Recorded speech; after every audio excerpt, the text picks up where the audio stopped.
मीठी मुस्की तुम्हारा तारा, टुक टुक ऐसे काहे निहार तारा।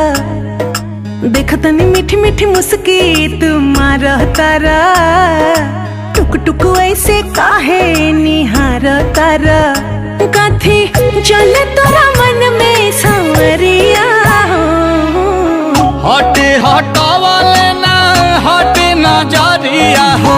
जनमा रे जान हो मधुन कलर सरिया, मन करे कहसली भरिया कवरिया हो। जनमा रे जान हो मधुन कलर सरिया।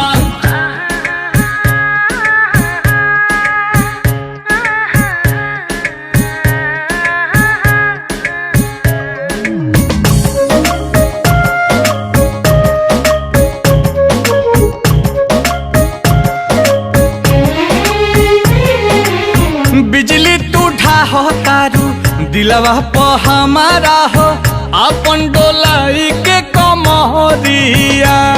हवने ना तोहर लुटेरा, निरखेला कमर के घेरा।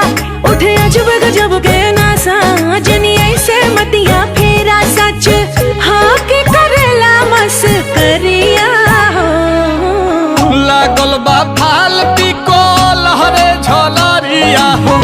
जनमा रे जान हो मधुन कलर सरिया, मन करे कसली भरिया कवरिया हो। जनमा रे जान हो मधुन कलर सरिया।